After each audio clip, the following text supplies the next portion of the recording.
Well, the US-Israel war on Iran is now in its third week, and here are the latest developments.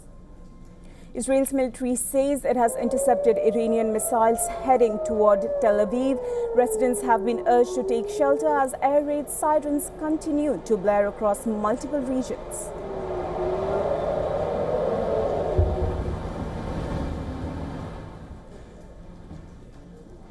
Several explosions were heard in Doha a day after multiple blasts resounded across the Qatari capital. Qatar, like several Gulf nations, has been targeted by drones and missiles in the last few days as Tehran presses a retaliatory campaign over attacks by the US and Israel on Iran.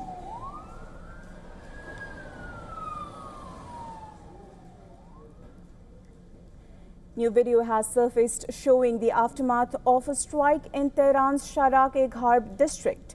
US and Israeli forces unleashed heavy bombardments on military targets in the Iranian capital as the war continues to spread across multiple fronts.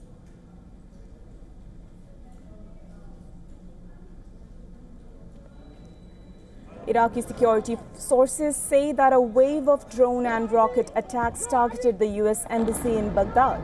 They described it as the most intense assault since the strikes began, with at least 3 drones and 4 rockets attacking the embassy. One drone reportedly crashed inside the embassy, and the attack comes hours after air defense thwarted a rocket attack on the embassy.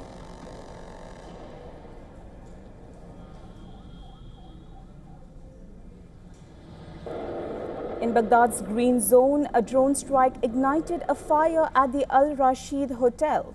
According to Iraq's Interior Ministry, no one was injured in the attack. Witnesses saw a fire break out on the roof of the hotel, and a street leading to the hotel was blocked by a large security deployment with firefighters and ambulances present. Iraq's Prime Minister even condemned the attacks, including one on a southern oil field, calling them threats to national security and vowing swift justice.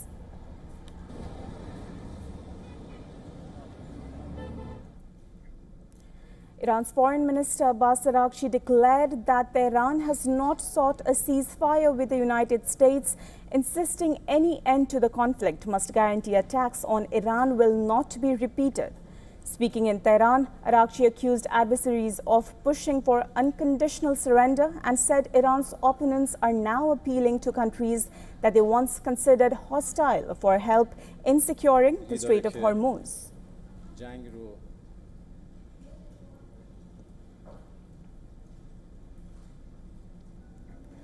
US President Donald Trump said several countries are reluctant to join US efforts to secure the Strait of Hormuz as the US wages war against Iran. Singling out UK Prime Minister Keir Starmer, Trump admitted he was not happy with the United Kingdom's reluctance to get involved with the war in Iran.